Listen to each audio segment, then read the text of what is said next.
In accordance with the Open Public Meetings Act and JSA 1046 at SEC, adequate notice of this meeting has been provided by advertising in the Star Ledger, Nuevo Coquille, Haiti Progress, Luz Americana newspapers, and by distribution to the administrative offices of Newark Public Schools.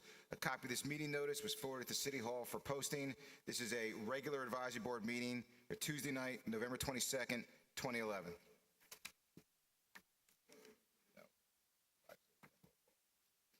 Flag salute. Let's please stand for the flag salute.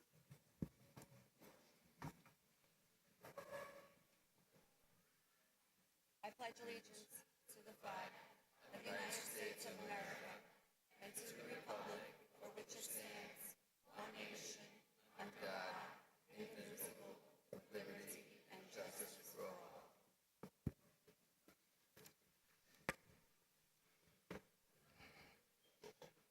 Roll call, please. Ms. Bashkeville-Richardson. Here. Ms. Davis-Spate. Mr. Jeffries. Here. Mr. Kenny. Here. Mr. Lamore. Mr. Lewis. Here. Ms. Pinto-Marin. Here. Mr. Rivera. Here. Ms. White. Quorum is present. Thank you. I'd like to say thank you this evening to our students from Ivy Hill and also to the leadership of Ivy Hill. Thank you for hosting our meeting tonight and for having us here. I understand that there's some performance that's going to occur tonight. Welcome, everybody. Oh, it's on. Thank you for having the meeting here. We're very honored to have you here. I'm Lisa Brown, the interim principal here at Ivy Hill Elementary School. On behalf of the administrative team and myself, we bestow welcomes to all of you. And we thank you for taking the time to listen to our instrumental music and vocal music ensemble that we have here. We have a new music teacher who just began in September, so we're really excited for you to hear this performance. You can begin.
Thank you for listening.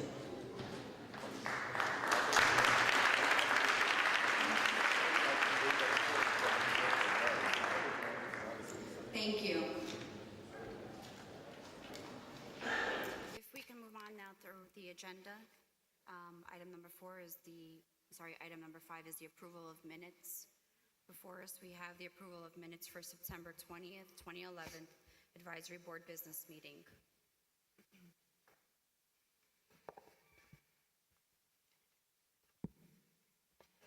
Any questions on that, or can I have a motion to approve these minutes for the September 20th Advisory Board Business Meeting? Move it. First by Mr. Lewis, second by Mr. Rivera. Motion by Mr. Lewis, second by Mr. Rivera to approve the minutes for the September 20th, 2011 Advisory Board meeting. Ms. Baskel-Richardson? Mr. Jeffries? Mr. Kenny? Yes. Mr. Lewis? Yes. Ms. Pinto-Marin? Yes, Mr. Rivera? Yes. Motion carries. thank you. Next on your agenda, we'll move down to the report of the State District Superintendent. Ms. Anderson? First, I have the honor of recognizing 2 great students. We're thrilled to be here, and thank you for the gracious welcome, as well as the wonderful musical interlude. So I wanted to recognize 2 great students here at Ivy Hill. The first is Ashley A. I'm not going to attempt the last name because I would like for her to tell me how to say it properly. Ashley works extremely hard and exhibits a total commitment to every responsibility she's given. Her teachers commend her for following directions and completing all assignments. We know hard work is so important.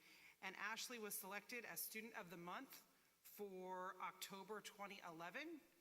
So let's give a huge round of applause for Ashley.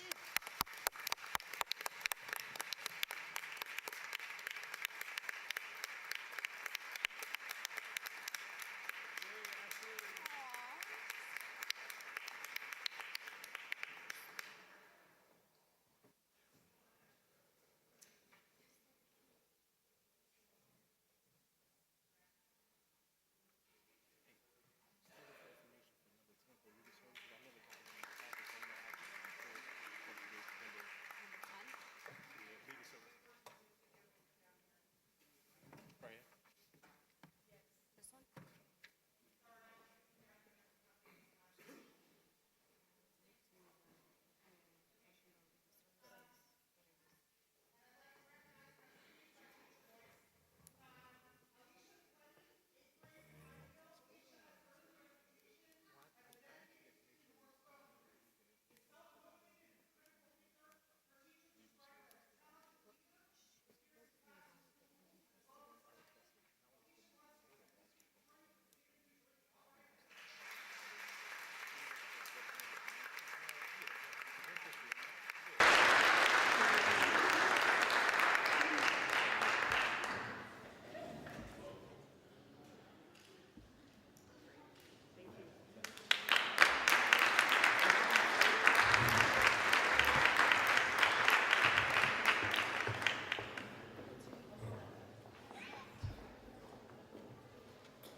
So at this time, I'm going to, first of all, let me just once again thank our students for their wonderful hard work, and we're very pleased to recognize you, and I know that the board members are also very proud of our students as well, so let me just say that again.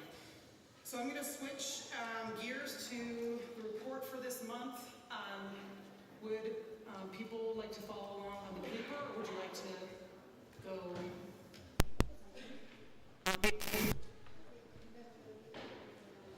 How would you like to prefer to handle it? You want to go down there or just follow along?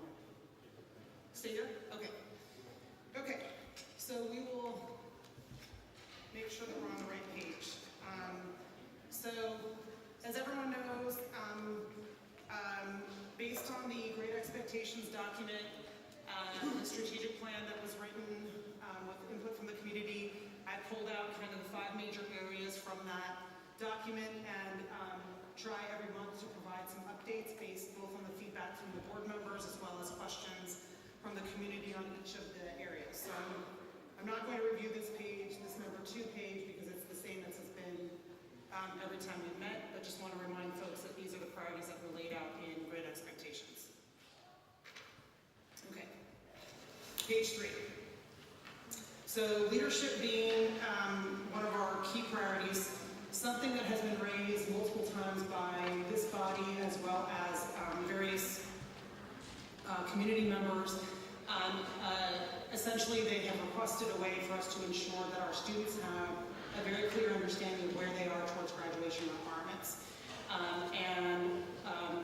Mr. Leone and others on his team have led an effort to, along with people on Ms. Anexopoulos' team, on the data team, have worked together to create a clear template that requires every senior to go through with their guidance counselor a list of requirements and come up with a very clear sheet for each graduating senior right now so they know where they are, where they are not in terms of their on-track piece to graduation.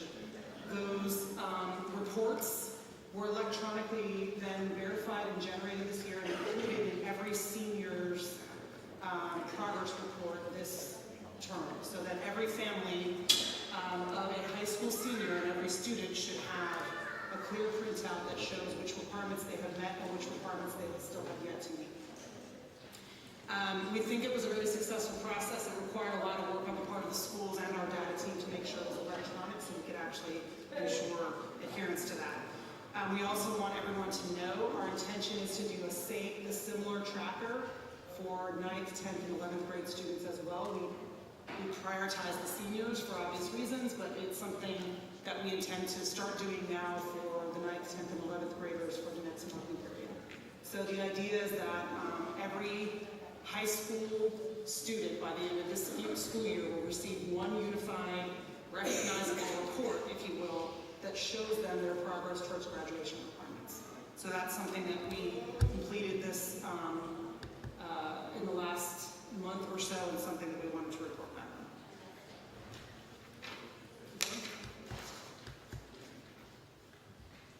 on. This month, I've had an opportunity to do 3 or 4 teacher focus forums where I've had a chance to hear directly from our teachers. We just put out an all-call invitation, and this was an optional piece. And I've also done some brown bags at different schools that I've visited. So all in, I think I've done maybe 4 or 5 brown bag lunches and 4 or 5 teacher forums, and had the opportunity to talk directly with, I would say, between 200 and 300, closer to 300 teachers in getting their feedback.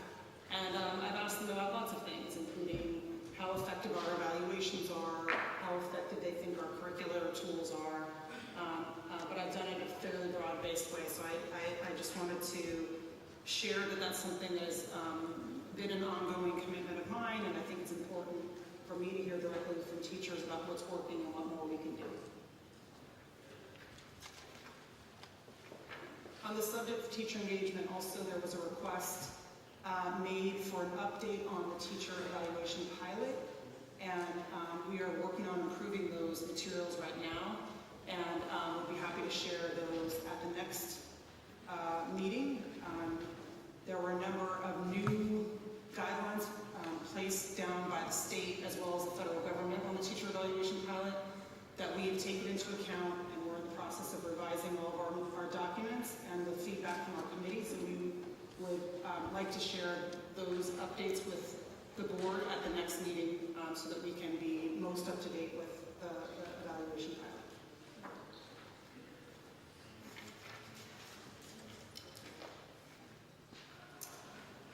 So the family, this was written several weeks ago, but the family teacher conferences that occurred on November 16th, we spent a good deal of time communicating with our principals and asking our principals who got high levels of participation to share what they did well.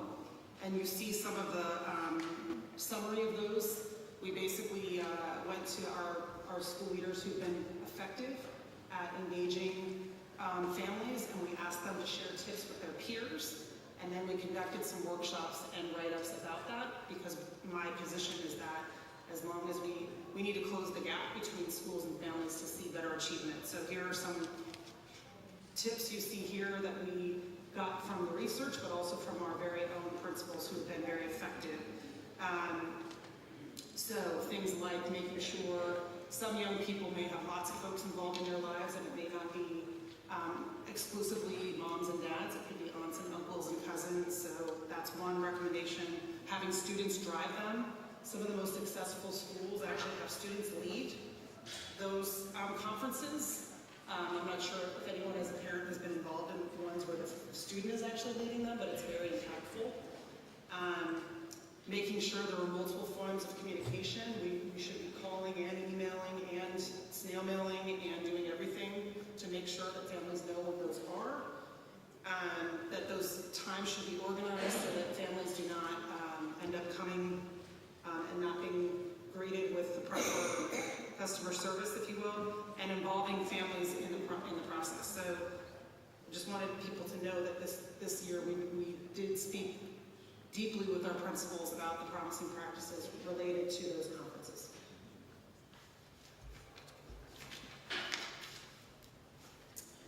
We were asked to provide some additional financial updates on the shared campuses, so this is in response to questions that were raised in the last update.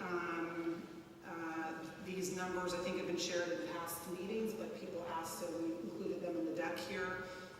The value of the leases that we will, the amount of resources we will receive from the charter leases, the savings, and this includes the cost of opening the buildings that we will not have to incur alone. Also money raised by the charter school community and other partners to invest in the schools around things like technology and other important pieces like air conditioners, and the amount of resources that have been raised to give shared campus grants to promote the sharing of promising practices among the NPS schools and the charter schools. So these are updates that people ask for. Also, there are building councils in each building that have met, and the purpose of those building councils is to ensure collaboration and communication on things like shared space, curriculum, and other kind of operational pieces. And those are all operational in all of our shared campuses. So this slide is provided as an update based on questions that we have received. I'm going to skip 7 unless people have questions about this. This is more detail than I think we need to go through here. Slide 8. There were, at the time of this last meeting, we had spoken and given an update on the Wilson Avenue piece, and others had inquired about Oliver Street and Elliott Street. Since our last meeting, we have received additional communication from the School Construction Authority about timelines regarding Oliver Street School and Elliott Street School. These dates were communicated to us in a letter from the School Construction Authority, and we wanted to ensure that the community and the board is aware that the state has committed these in a formal letter. We also have been meeting regularly with community members and interested parties regarding the Wilson Avenue progress. Pleased to report that Phase 1 repair has begun.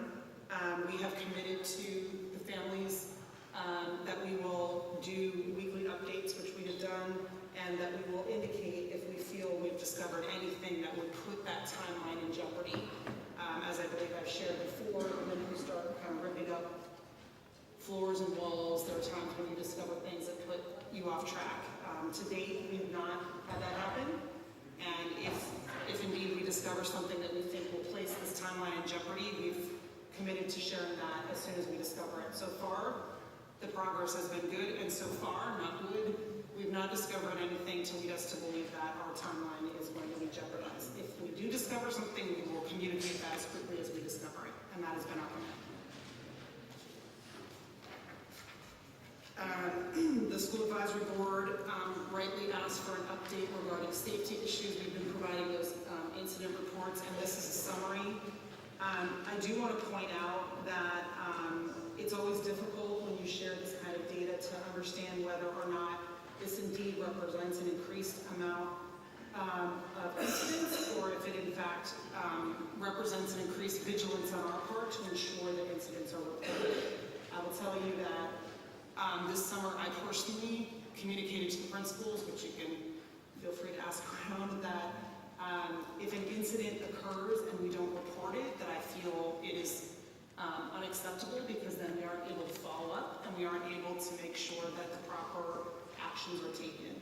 So that is something I was very vociferous in communicating to principals, and I have followed up personally on a number of them. So I think it is important that we keep watch over safety, and I also just want everyone to know that that I think it's possible at least some of the slight uptick is due to us being more rigorous in ensuring that the actual incidents get reported. I will also tell you we've taken a couple of action steps. One is we now have a weekly safety committee meeting in the district that brings together instructional folks with safety folks, with youth development folks, to literally go through every single incident to make sure that everyone who has a perspective on how to work with that school has been engaged. Because sometimes you need more security and sometimes you need a longer term solution, and those things sometimes are not happening as quickly as they need to. So we have now instituted a safety committee to review every incident that occurs.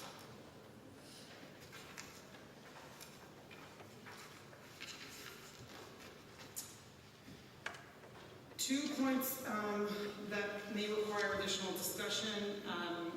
As many of you may know, in the Great Expectations plan, it was put forth that we want every school child to be in what the plan calls a Tier 1 school. Tier 1 school means it's comparable to any great school internationally. Tier 2 school being that it's comparable to the best schools in the state. Tier 3, defined by the plan as being better than most schools in Newark, and then Tier 1 and Tier 2 being schools that are critically off track. The plan that is placed in Great Expectations was to set a big goal that every kid will be in a Tier 1 or Tier 2 school within 5 years. Part of the challenge of that plan is that some of the data we collect towards the end is difficult and inadequate, not because Newark is particularly behind, but because nationally, schools that we report on high schools is tough. Usually it only has one measure called graduation rates, and it's hard to see growth and gains based on that one measure. So we've been working very hard with the high school principals to get their feedback and to look within Newark, across the state, across the country, about what are other ways that we can measure success in high school, because we should not wait until we get a graduation rate to decide if a high school is successful. It's too late. If we know that we have 55% of our students graduating, there have to be other ways to measure gains and success in high school. So we've worked very hard with our high school principals to start drafting something we think would be meaningful for teachers and principals. So if you look on slide 11, we're looking at graduation rates, and even considering adding 5-year graduation rates, not because we think it's a great thing to graduate in 5 years, but it's sure better than dropping out entirely. Just like college, we all know it's a lot more expensive and not great, but getting a high school diploma is a life-altering event, so we should allow our students every opportunity to do that. We're also separating students who get a diploma through passing the HESPA versus those who go through an alternate route. The HESPA is not a great test, I'll be honest, but it's better than actually not passing any kind of proficiency test. We're looking at ranking our schools based on how they're doing with the lowest third, the middle third, and the top third. Why are we doing that? Because it's very important that we know if we're meeting our children where they are and taking them to higher levels if they're already at proficiency, and that all schools are accountable for working with our struggling students as well. We're looking at retention. So every year of the 9th graders who begin high school, we need to look closely at the number of 9th graders who finish 9th grade. And we need not wait until grad rates arrive to know what that is. We're looking at credit accumulation and doing audits of credit so that there is integrity. We're looking at HESPA performance, but we also want to look at a measure of college readiness, which I'll get to in a little bit. These are the things that I think will help us help our high school principals be accountable for things that are meaningful for families and schools. So if you look at slide 12, this is a sample. So I want to reinforce this is fake data. This is not a real school in Newark. This is also not a completely done deal. This is a sample that I'm sharing with this body and others to gather feedback about what we're working on.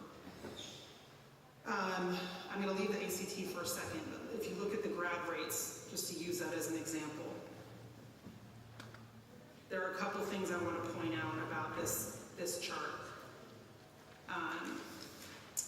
One is that we are separating through the solid bars the HESPA graduates from the alternate route graduates. And why would we do that? Because we're actually saying that the alternate route graduates have not passed anything that is a bar of proficiency. So we should know that there's a difference between those graduates. We're also looking at trends over 3 years to see is the school trending in an upward direction or not trending in an upward direction. If you look at the bottom right-hand corner in credit accumulation, this looks at on-track metrics. Again, this says of our ninth graders, how many are on track at the end of the ninth grade? So that we, rightfully so, people are asking good questions about how do we know if our ninth graders are actually on path to graduating. This metric in the right corner will help us keep focus on that.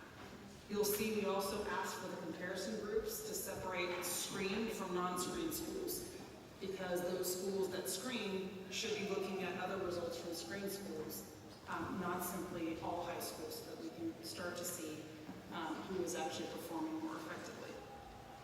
And you'll see in the upper right corner is a focus on retention.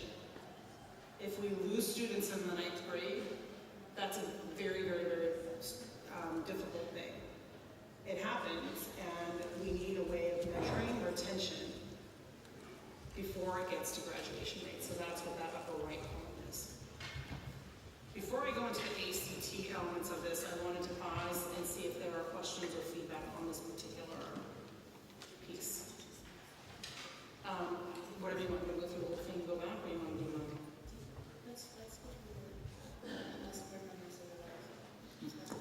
I have several questions. I've been holding some of them, but if you want questions on this particular issue right now. Up to you. Why don't let me finish and then how about we go back, okay? Okay, so slide 13. One thing that we heard universally from high school principals and high school teachers is basically we don't have a uniform, fair measure or way of looking at progress to college readiness. In high school, we have algebra, and we may have an end of course test in algebra, but it's not necessarily related to what is being measured on the HESPA, and it's not related to what's being measured on college entrance exams. So something that we've been talking with our high school principals and high school teachers about is the use of the American College Testing, which is ACT. And I don't know how many people are familiar with it, but it is widely being used by lots of colleges, and it is widely being accepted across the country as a pretty great measure of college readiness. Let me tell you a little bit more about the ACT on page 14. The ACT is accepted by most four-year college and universities in the U.S. It's an important, the research is based on, like the Common Core, it is looked at what skills do students need to know and be able to do to succeed in college, which has been now acquired over years and years and years of research. The good thing about the ACT is that unlike the SAT, it is normed, so there's data from across the country, but it's also a proficiency test, meaning there's not a bell curve. You either demonstrate that you know it or you don't, and it's not based on comparison to other students, which is helpful as a teacher. It's based on do your students know X as opposed to do your students know X as compared to the people sitting next to them. So it's much more valuable information than some of the more sort of norm reference bell curve type tests. It's very user friendly, and the reports that you get back for teachers and schools are incredibly helpful for teaching purposes. And it actually also happens to be more and more used by colleges because they're finding it's predictive of success in college, which is a great thing. They've also normed the test all the way down to the 8th grade. So there's an 8th grade test, there's a 9th grade test, there's a 10th grade test, and then there's the ACT test. So you could see progress from year to year, and when you take the ACT at the 11th grade, it is aligned to the one that you take at the 8th grade, so that you can look to see gains towards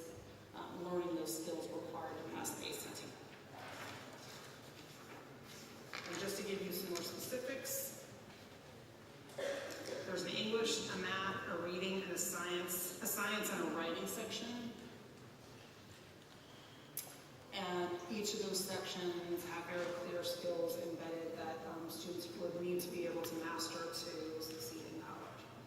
So in talking with our high school principals, who right now only have the HESPA in the 11th grade, and sometimes teacher-made tests at the different topic areas, there's a lot of excitement about the possibility of using something like the ACT at each grade so that we can A, see gains, B, it's inherently motivating to students to know this is a test that's accepted by colleges as opposed to just a test that someone thought was an interesting idea, and C, the reports for teachers and principals are very helpful and motivating in the classroom and the school, as opposed to being a score you simply get on a piece of paper that is won't tell you what you need to do to grow. So there's a lot of excitement about the possibility of using a tool like this universally for a host of reasons, and several cities and states have moved in this direction successfully. So that concludes my presentation portion, and I would imagine there's questions, which I'm happy to take on any topic. Ms. Pascal Richardson, I know you said that you had a few questions. You want to go first?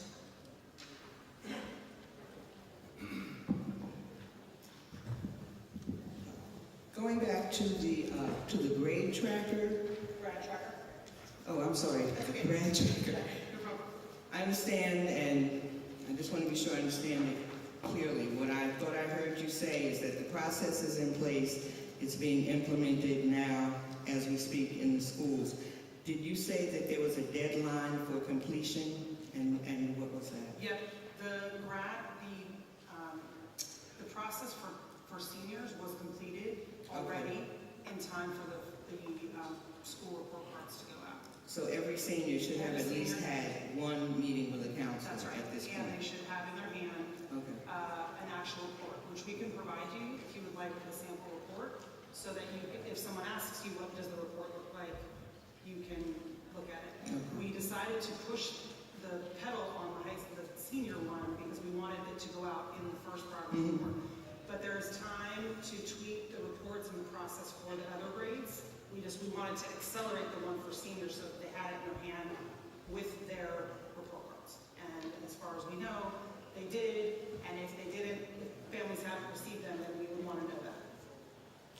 Want me to proceed with more questions? Yes, Okay, on the issue of security and providing safe corridors for students, I think that's very, very important. I'd like to know if we can get information as to where those exist and who's participating in that program. And I just also want to say that we need to also think about staff safety a little bit more. You know, as we know, there are concerns with the incident that took place at one school after the parent night. So I just am asking, is there any outlook to plan for more staff safety also? Yep, I appreciate that question. The safe corridors piece is a collaboration between NPS and Newark Police Department, whereby we request additional police presence outside of our schools. As you pointed out, and if you look at the incident reports from last month, a lot of the issues that occurred were actually not in the school, but as you point out, right outside the school. And so what we do is we provide requests to Newark Police Department to say in certain neighborhoods and certain schools where we know there's going to be, for example, evening meetings occurring or after school or staggered dismissal, requests for additional police presence. And we have established meetings where we discuss those, and we put those in writing with Mr. Friedman and officials from the police department. In addition to him being able to redeploy some of his resources, it's also requesting that NPD increase their presence in certain areas on certain times. Okay, so everything I'm hearing has to do with police engagement, which is good, but I'd like to suggest that perhaps we have small businesses in the community who could be engaged to help, not necessarily to intervene in problems, but to make phone calls. And in addition, there are block watchers and other people in the community who, if they were called upon, would probably be happy to assist in that kind of thing. I think that's a great point.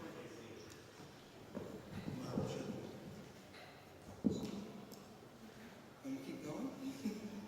She's got the mic, she's rolling. Well, no, I can take a break. Someone else. My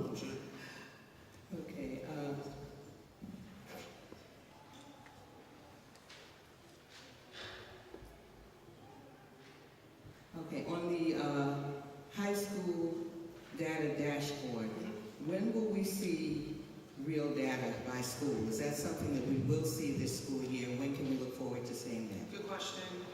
We wanted to make sure that the design was right, get feedback from principals, you all, other interested parties.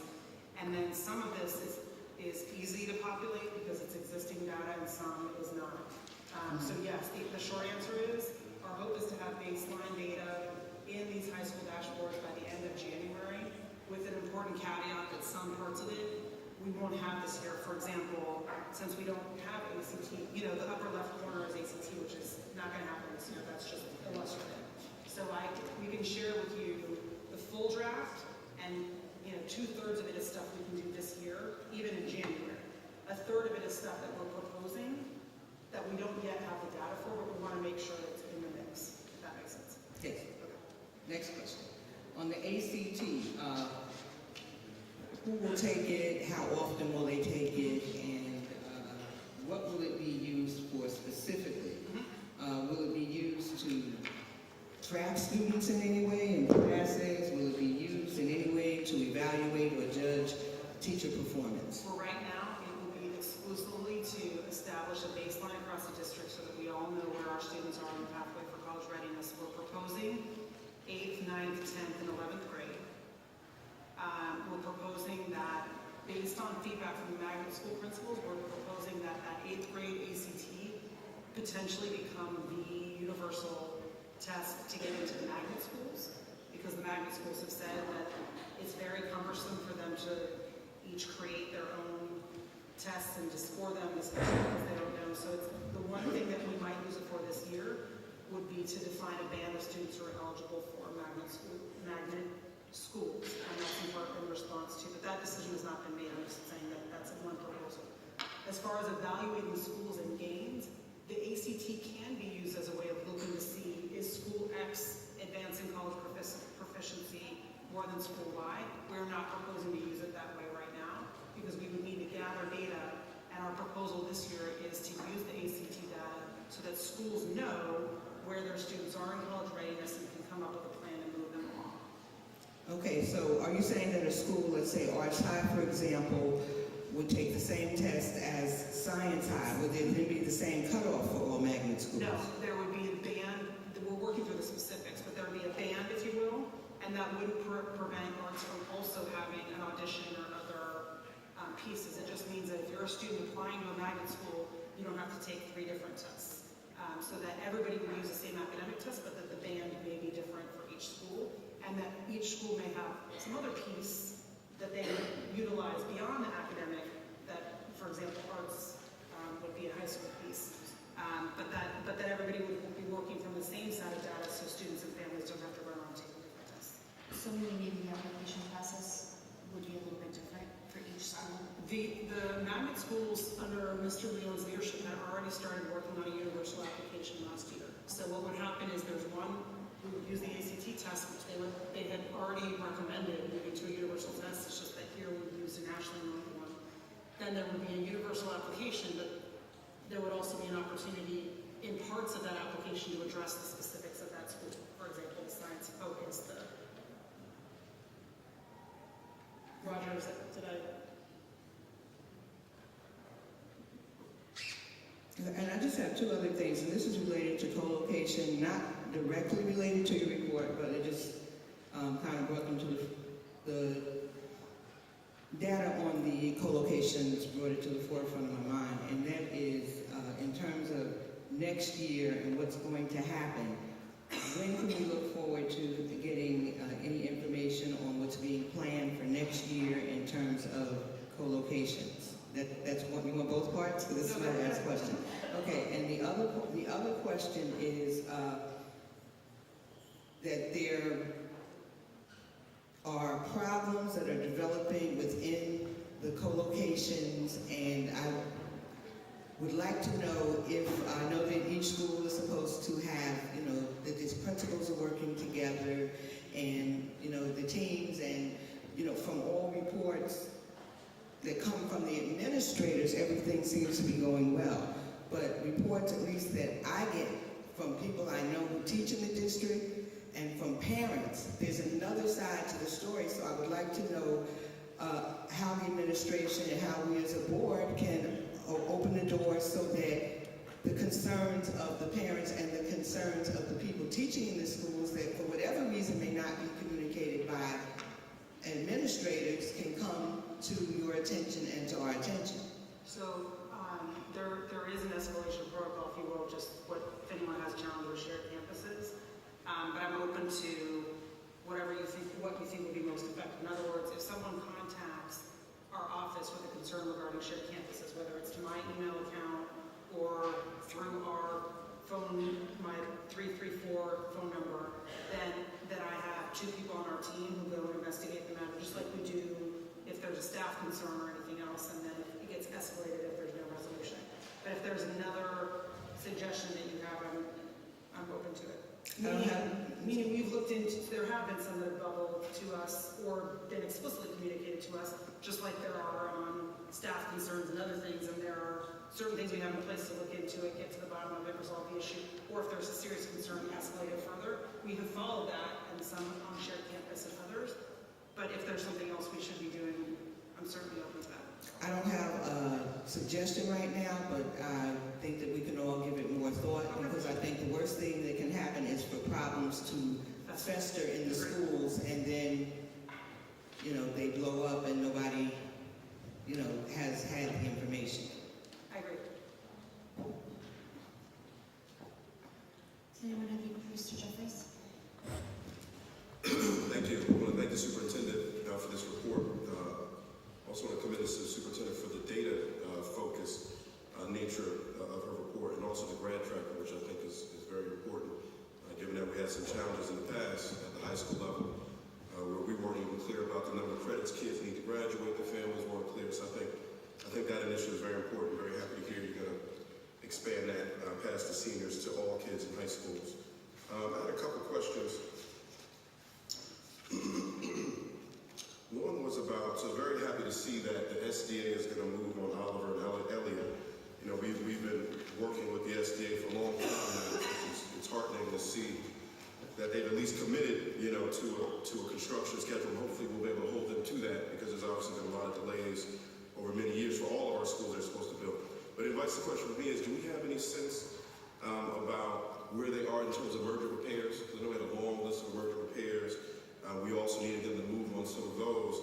And I was just curious if we had any progress from the SDA in terms of movement on the merger repairs. We have monthly meetings where we go through all those emerging repairs, and if you want, we can provide an update.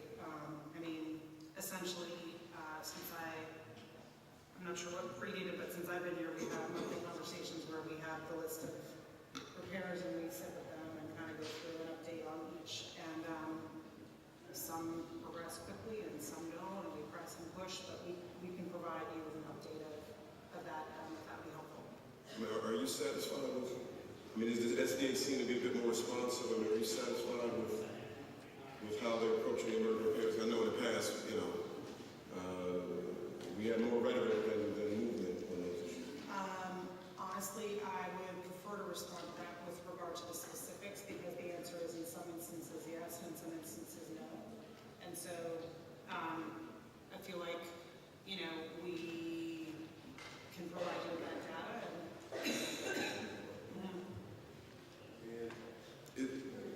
In the dashboard, and also like that a lot. I think that kind of data empowers the board, empowers the community, empowers parents to have a good feel for exactly what's happening. Is there ability to account for the special ed population in terms of the high school dashboard? Because I know we have a significant population of kids in that classification, and we don't obviously lose track of that. Yeah, what you're seeing on page 12 is a sample. The dashboard has several other pages. We just pulled out samples. One thing that is interesting to note, we definitely disaggregate all the different subgroups that NCLB requires: English language learners, special education students. And so this is just a sample. One thing that is interesting to note, and it's important to note for high school in particular, that if you look at students that you would put in the quote bottom third, meaning those who come in based on their NJS scores below grade level, that turns out to be a really important proxy for lots of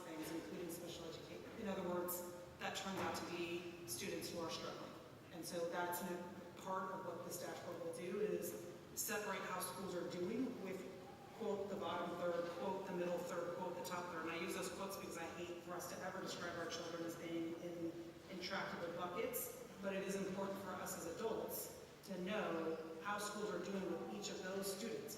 Schools need to be moving students who are coming struggling, and they also need to be moving students who are coming in not struggling.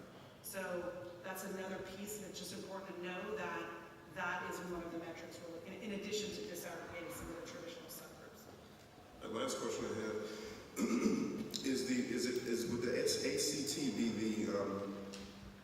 the primary metric we would use to be able to evaluate year-on-year comparisons of the same cohort? Because this other data, which is great, it seemed like it would be more graduation level sort of data where you could compare different cohorts of kids, but with the ACT, I imagine you can look at the same group of kids year on year to the extent you do that from 8 to 11. Is that part of? So there's leading indicators, there's longitudinal data, and there's like performance data, right? The leading indicators are things like the upper right corner on retention.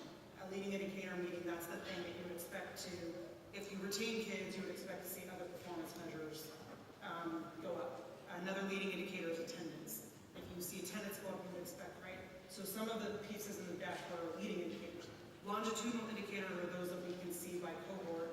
Does class X progress? Does class Y progress? ACT would be very valuable in that regard.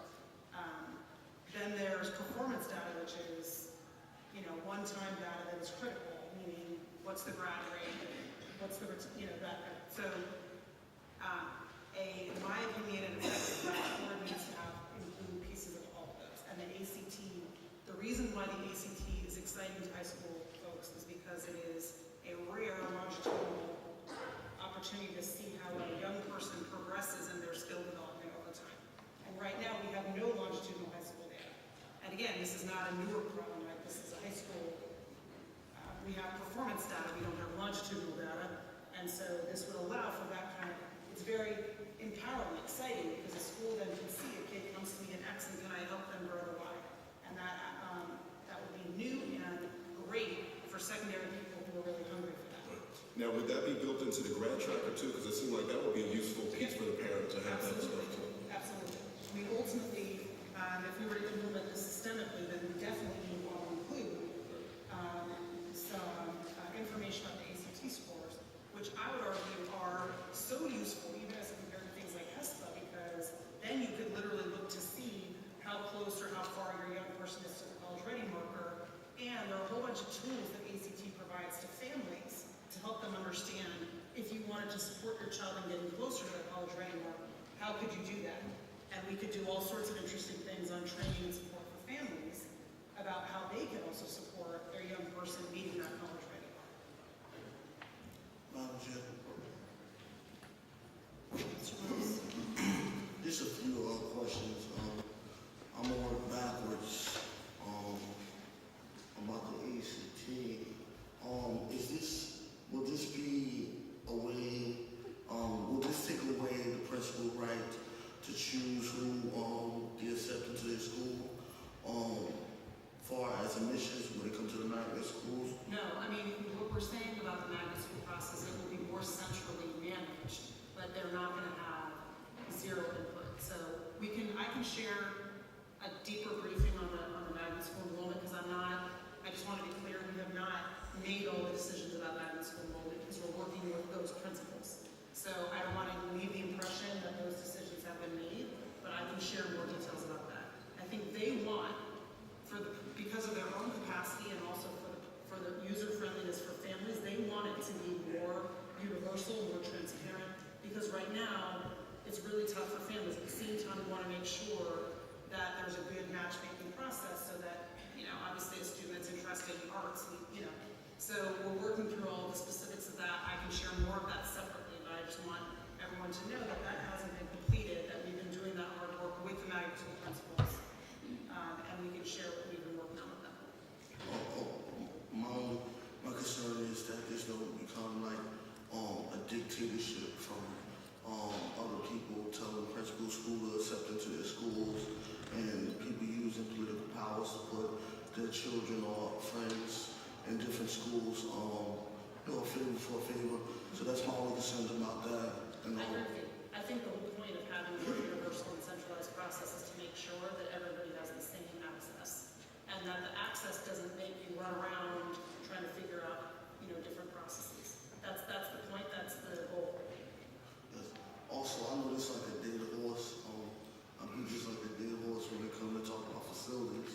I saw the updates of the 3 schools, but I still didn't see no update about Westside High School. Which land have been purchased for the school to start construction and everything, and nothing is on the way. We haven't heard nothing from the SDA. So through you, Superintendent, I would like to ask if we could ask the SDA to update us before our Christmas break on what's going on the west side. I do think we had that on a list of many issues, and they haven't responded specifically, but we can make that request. All right. Also, with the safety, you mentioned that you have weekly safety meetings. As the chair of school safety, I would like to get an invitation to those meetings. If not all meetings, at least two of them a month, so I can know what's going on, because there's a lot of concerns that I have with the school safety. As you know, we had a prominent parent advocate and parent PTA president who was attacked outside one of our schools, and we want to make sure that we protect everyone, like Ms. Richardson said, and make sure that everyone's safety is put first. Also, when we received our reports about different incidents, it was like 5 incidents that occurred at University High School, and I felt that, that was outrage. I was outraged by that. That many incidents happen, kids getting jumped, robbed by the bus stop, and it's no one's making a noise about it. So I think that's something, as the chair of safety, I would like to be updated on a regular basis. If we can sit down and talk about this as well, so that I can know what the community come to me about it, and I don't know what to say. So I asked that, and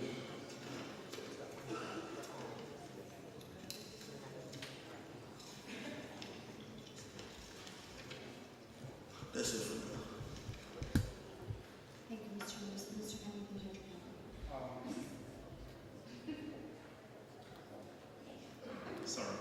I had a question regarding, again, I appreciate the information that was provided regarding the shared campus update, and I'm sure we're too early to find out, but I just wanted to get an idea of the academic performance of the students who were relocated to other schools, and their performance and also attendance, and that information can be, I guess, worked on throughout the year to find out whether students are underperforming because of the transfer, or they are performing at or excelling regarding the relocations that are happening in the district, as well as the attendance.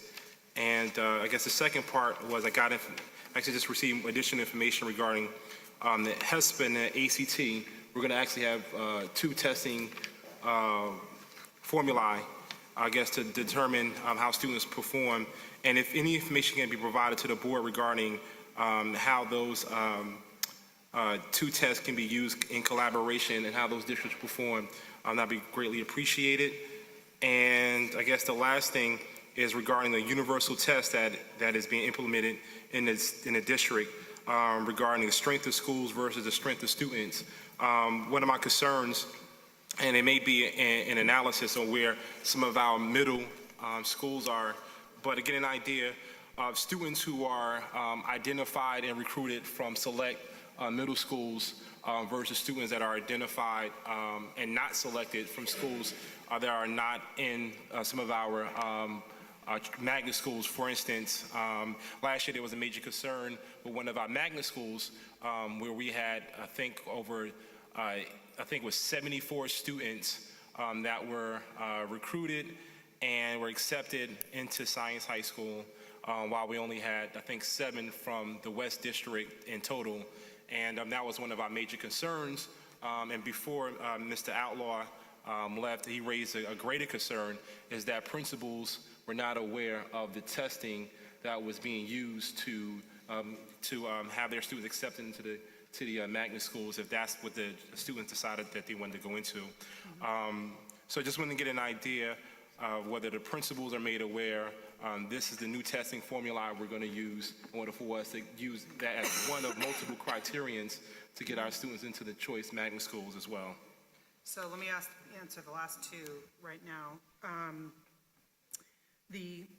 We are developing a fact sheet and a timeline and a set of materials that all of our principals would have regarding magnet school enrollment. We're partly doing that because of the concerns that you raised. We have heard from our own principals and our teachers and families the same concerns that you've heard, which is that the process felt too secretive, that some people knew, some people did not, and that the access therefore was limited because if you don't feel like you know the information, it's really hard to advocate for your student. And that then some, deals were made between principals, and that just doesn't seem transparent and fair. And by the way, everybody seemed to agree this was the case. So yes, the whole point is that. So what I would like to do is share, we've developed some materials that we're working on with the magnet school principals. I would like to share that with you all and get your feedback while we finalize them to make sure that it achieves that objective. That's the point. That's exactly what we're trying to solve for.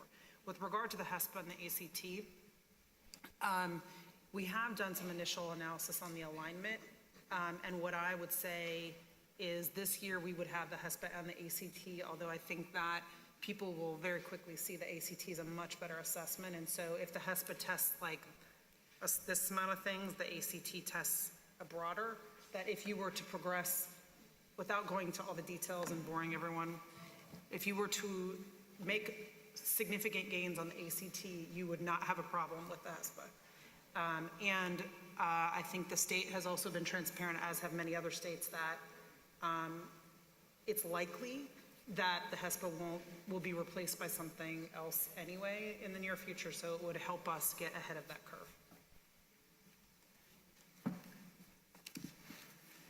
I just have a question with regards to the, when we talk about the grad tracker. I know that you stated, Superintendent, that the seniors have received their first reports. I know that due to some of the budget cuts the past 2 years, we significantly decreased our guidance counselors. And if we're going to do this kind of report for everyone, for every single grade level, do we see in the future maybe having some of those guidance counselors come back, or how are we going to be able to handle the population that we do have in the schools currently? So we've talked with schools about individualized plans at their sites, and to the extent they need additional support, either from people we need to deploy or outside resources, training other family members to do it, et cetera, that we would be open to it. I will say that personally, I've seen comprehensive high schools with 2 guidance counselors do an awesome job of this by doing 2 things. One is to do what we call identify a primary person, which may be their homeroom teacher, or every one of the schools divided up where every student has a primary person. It may not always be the guidance counselor. It may be their homeroom teacher. It may be the math teacher they like. It may be somebody else who does sit down with them and reviews this, because the actual requirements for graduation they're complicated, but not real, as long as we have clear reports and clear guidelines, it's just the act of sitting down with a kid, and that way the guidance counselor's time is preserved for those young people who have more complicated needs and who have transcripts from other states or may have gotten behind.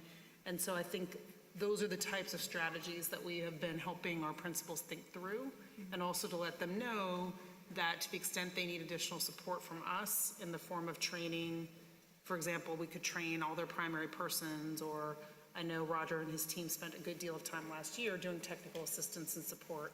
But there are ways of going about this. My position is, in effective high schools, it's not actually the guidance counselors who do all of this, right? It's everybody does it, and everybody gets good at communicating with the students, and that's how you make your resources go further, but it also is more effective. And then, with regards to the high school data dashboard, thank you for providing more information on that, those extra slides.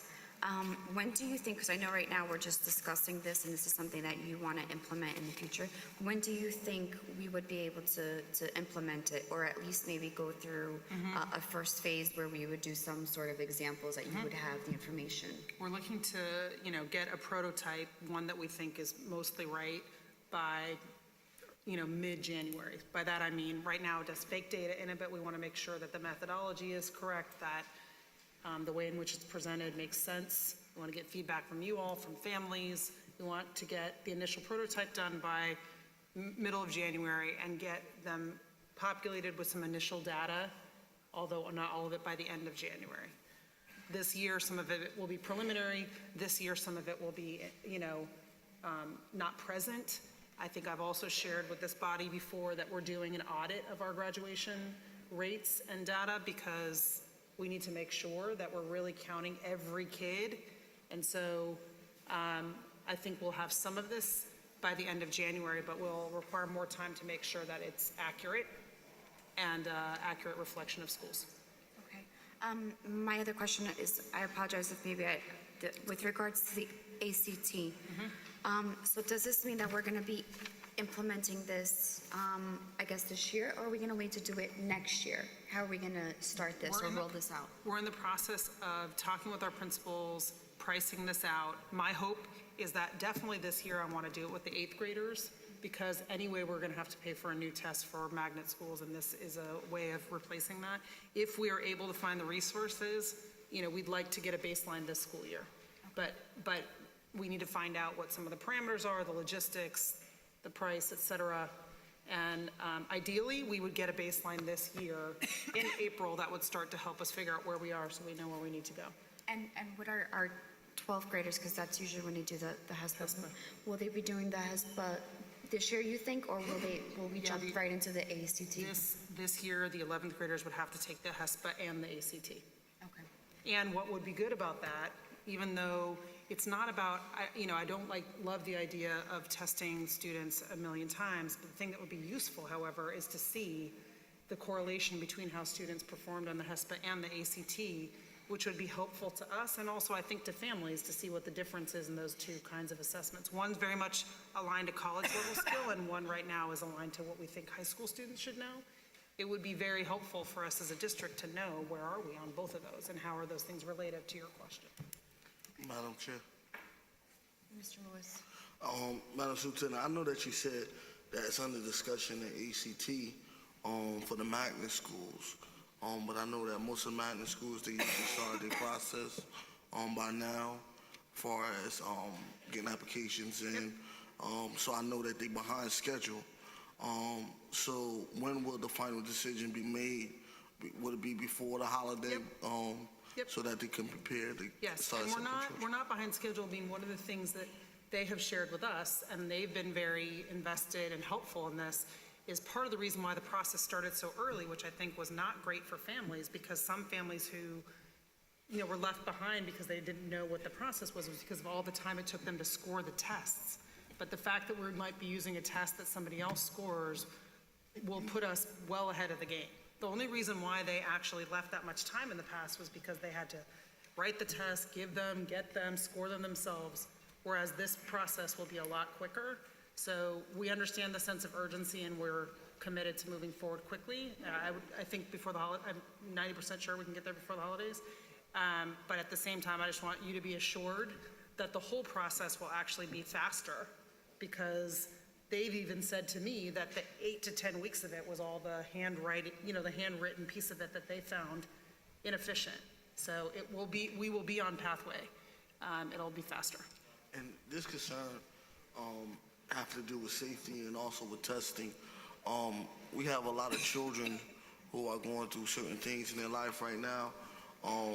So far as student support, children who, we have children who losing their family members, and I know, for example, I was in one school and the child just lost his mother, and he's not even cooperating in class. He not focused because of the loss of his mother.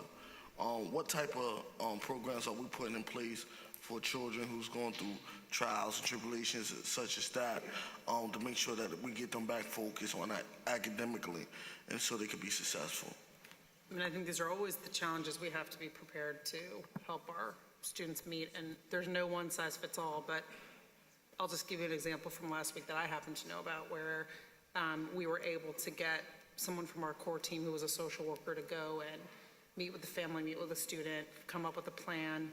In some instances, we have to reach out to community-based agencies. We have a partnership with NJIT Mental Health Services. There's a mobile crisis unit that we often access.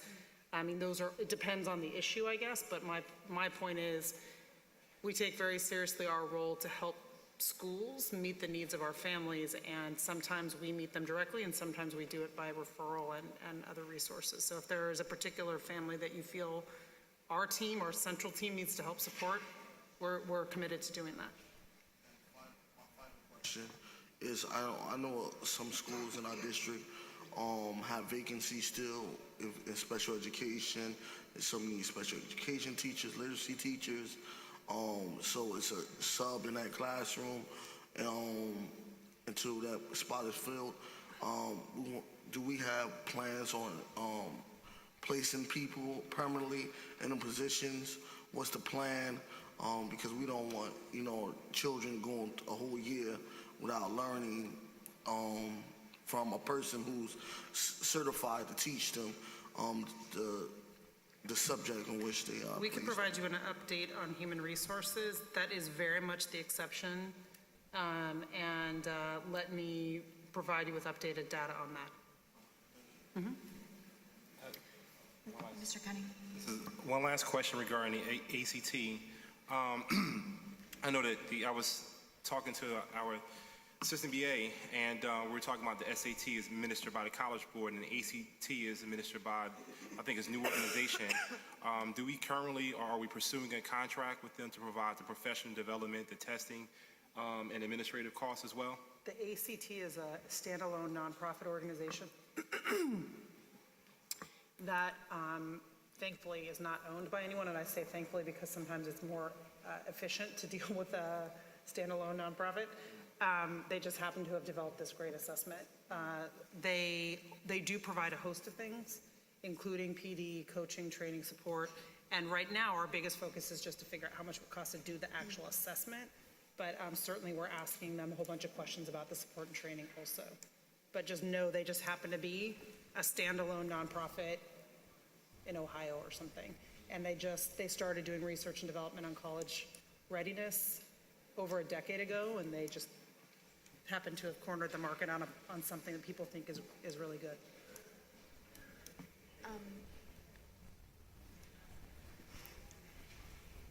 Ladies first, Ms. Baskerville-Richardson. Thank you. I'm interested in knowing if you can give us data that shows that the most effective way to give guidance is not with guidance counselors, because I think it's true that it is certainly the responsibility of everyone in the school, but if we are going to be comprehensive, give the best, most up-to-date information to students concerning not just their high school graduation requirements, but careers and college opportunities, I would think that we would be moving towards a model that is shown to do that. So I'm wondering if we can get some information on that. I think that our district, in my opinion, was hurt by the elimination of the position of the head guidance counselors. And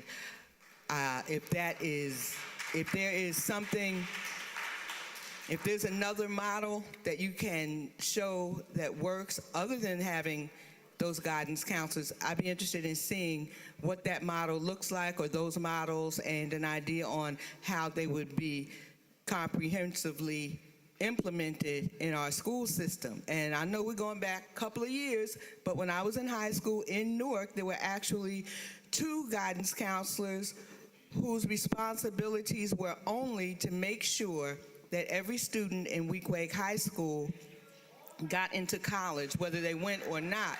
And every student in my graduating class who thought that they might want to go to college did go to college. Now, I'm not saying that we have to return to a model from so long ago, but I think that there is inherent value in people being dedicated to that particular responsibility. Mr. Jeffries? Yeah, man, I have another point, but I too agree. I mean, I think clearly guidance counselors are very important in terms of, making sure that our kids can access college. But I also want to emphasize too, I really like what the superintendent's talking about in terms of the 8th grade administration of a college readiness test, because we know in this city that HESPA ready isn't the same as college ready. And we know if you talk to the president of Essex County College, about 90% of our graduates from NPS who got to Essex County College need about 18 months of remediation. Even though many of them passed the HESPA, they passed the HESPA, they have a diploma, they passed the HESPA, so that should mean they're college ready. But then they got to be in county college for 18 months, spending money out of their pocket, can't get 1 college credit. So I love the idea of in 8th grade administering a test that can begin to show to the child and to the parents and to the district and all other stakeholders in the life of that child where that child is vis-a-vis the ultimate goal, which ought to be college graduation.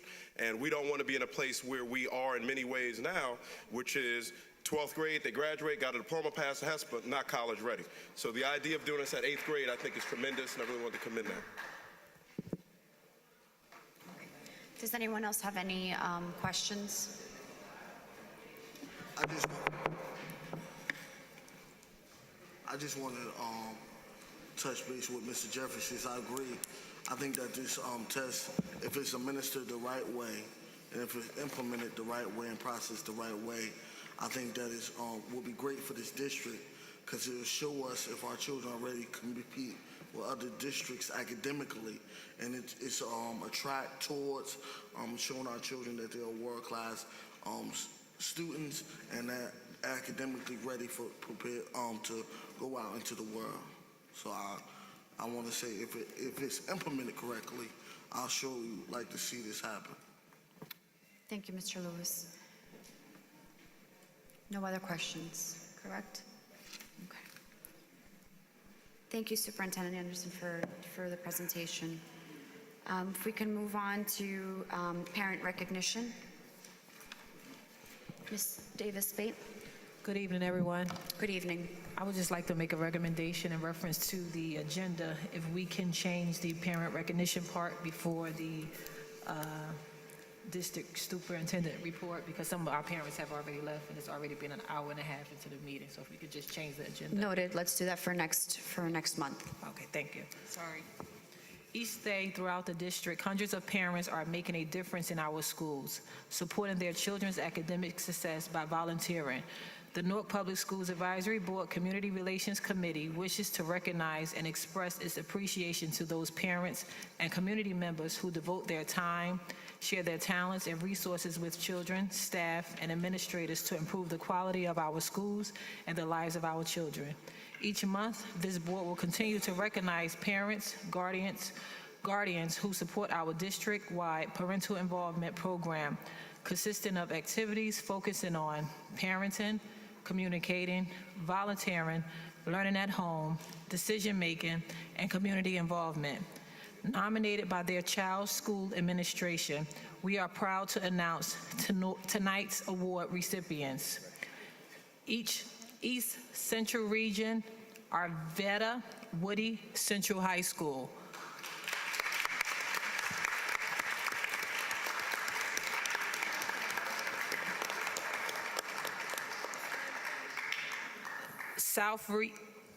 South Region, Sophia Islam Horn, Malcolm X Shabazz High School.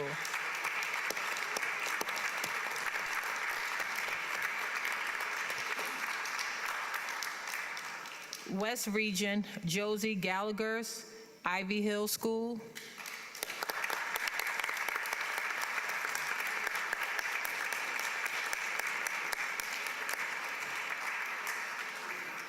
And last, North Region, Alana Vasquez Branch Brook School.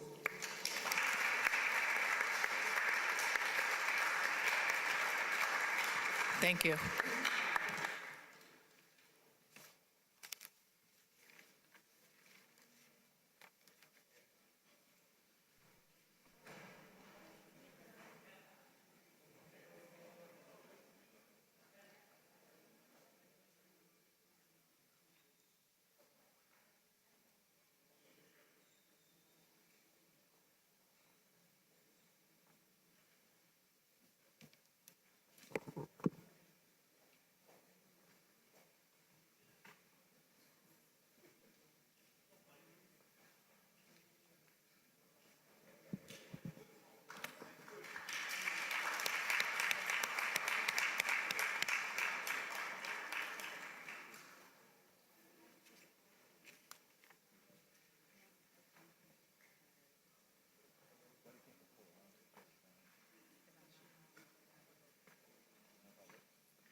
he had questions.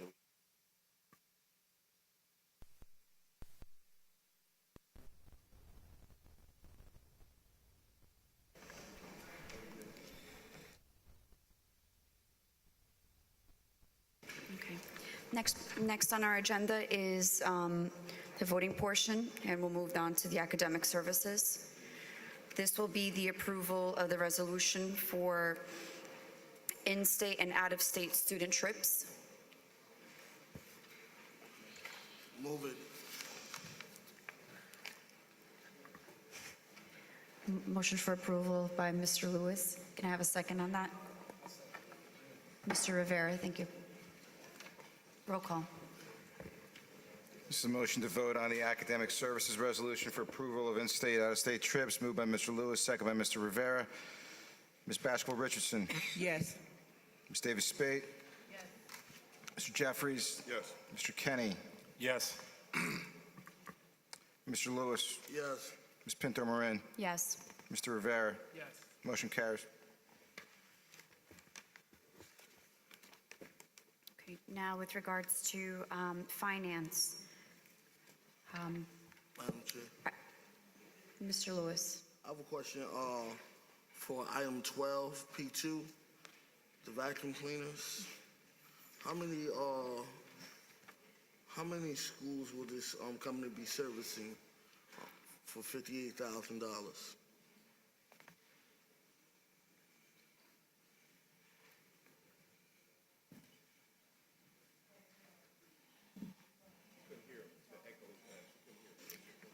I'm sorry, Item 12, item 12, which is P2, vacuum cleaners. that's all schools? It's for all schools, So Mr. Lewis. we're purchasing vacuum cleaners for all schools, or, They can purchase. okay. And also,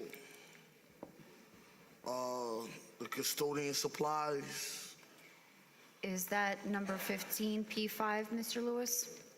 Well, actually, there's quite a few of them. There's P5 and P6. is, both Okay? P5 and P6, item 15 and 16. Are those also for all schools, or?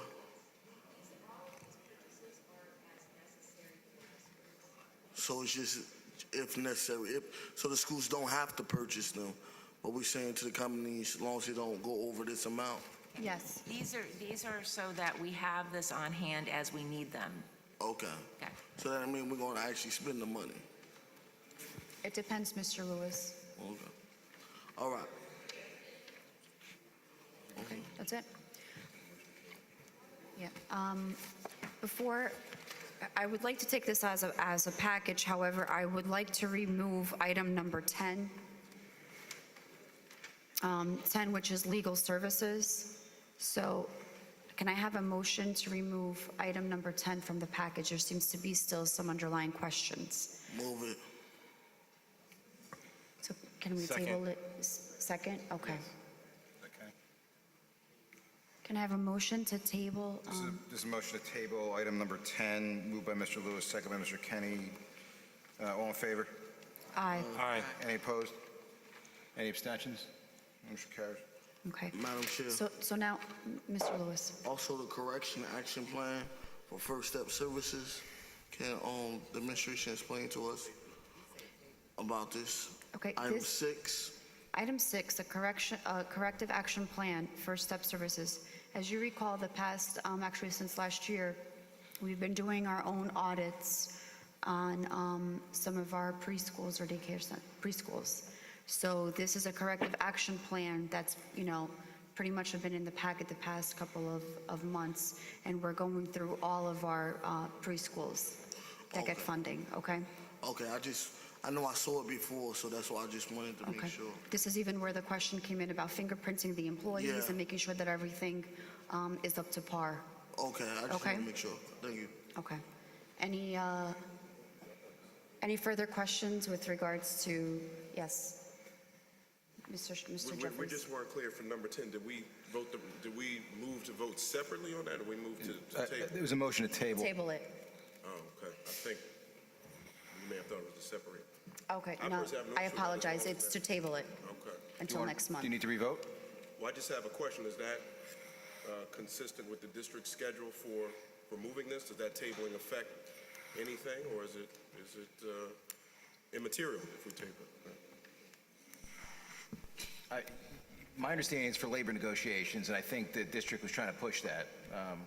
I wasn't involved with the committee, but that's my understanding. So, I mean, if there are I know there was some conversation about that.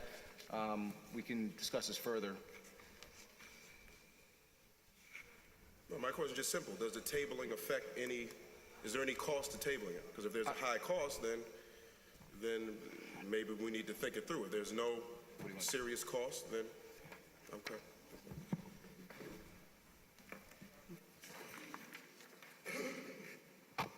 Okay, so let's go back. Can I have a motion now to take finance as a package, items number 1 through 22, with the exception of item number 10, which is legal services?